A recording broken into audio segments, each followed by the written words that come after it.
much for this opportunity. It's a pleasure to share this podium with Mr. Costa. An unusual pleasure nonetheless. I use the picture that you see here a lot. It's a picture taken in Russia, because what it does, it illustrates the relationship between public health, health services, law enforcement, and drug users. And as you can see here, this is not a relationship of respect. This is a relationship that is always abusive, where people's rights are violated. And unfortunately, this precise relationship is what causes a lot of the misery that we see on the ground in countries we work in. So what I would like to do is focus on 4 points. And this is experience of my program and people that we work with and fund throughout Eastern Europe and the former Soviet Union. And it stretches over 10 years. This is how long IHRD has been in place. Now, those 10 years, some of them are BC, before Costa, but some of them are BC, during Costa. So, 4 points that I will be discussing is law enforcement, which is very much at the expense of public health and human rights. Major HIV epidemics among drug users throughout the former Soviet Union and Asia. Lack of drug treatment and abuses in the name of drug treatment. And finally, what about women?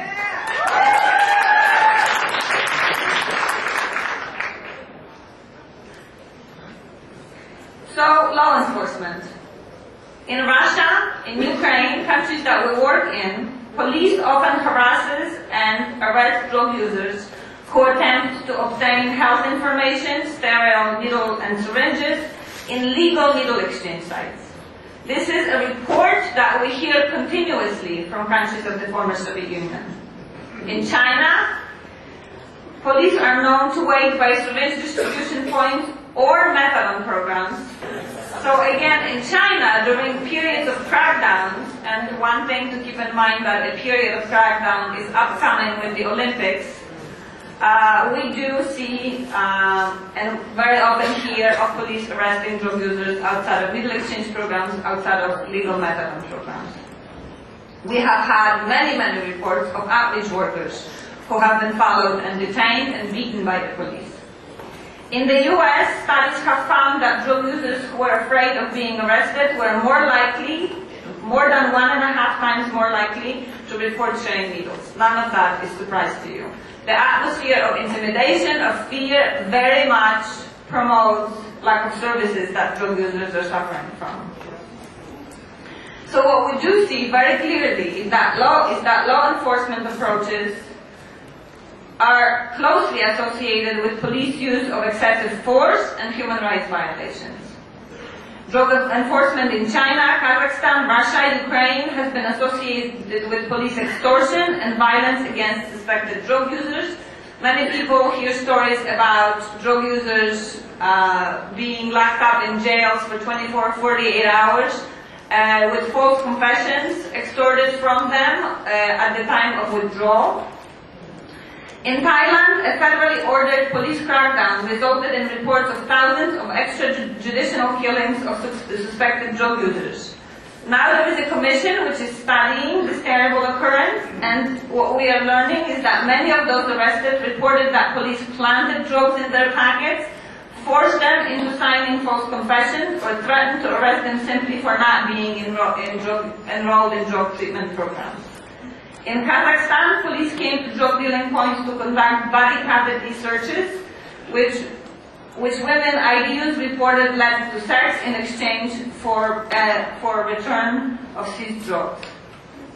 So the relationship between law enforcement and drug use is a relationship that is extremely troubling, and I think we need to sort of take full responsibility for the fact that this incredible amount of funding that UN and other bodies are pumping into law enforcement very much take responsibility for the relationship between drug users and the policing.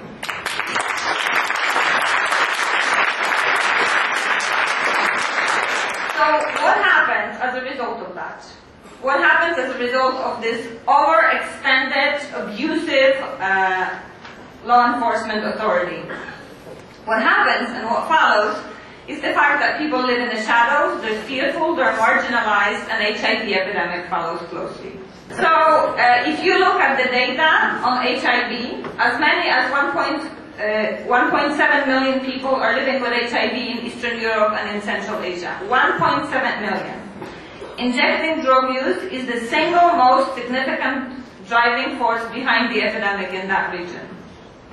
IV use accounts for more than 70% of cumulative HIV cases in Eastern Europe and in Central Asia. Now, Ukraine is an interesting case study. Many of you know that HIV has come to Eastern Europe and the former Soviet Union with a significant delay of over 10 years in comparison to Western Europe or North America. But we had the first country in Western Europe, in Europe, to reach 1.5 HIV prevalence. And that's a very significant number of people who are infected. And again, majority of them injecting drug users. So even though the epidemic came late, it spread very, very quickly, and Ukraine has a lot to struggle now when it comes to HIV. If you look at countries of former Soviet Union, but also Asia, you will see that in China, 44% of HIV infections are attributed to injecting drug users. In Malaysia, 70%. In Vietnam, 52%. So this is not a phenomenon that is present only in the former Soviet Union. Asia, where we have the largest amount of people, significantly impacted as well. I wanted to show you a slide from Thailand because I think it shows how even though a government is able to put in place a pragmatic HIV policy, it fails to address the needs of drug users.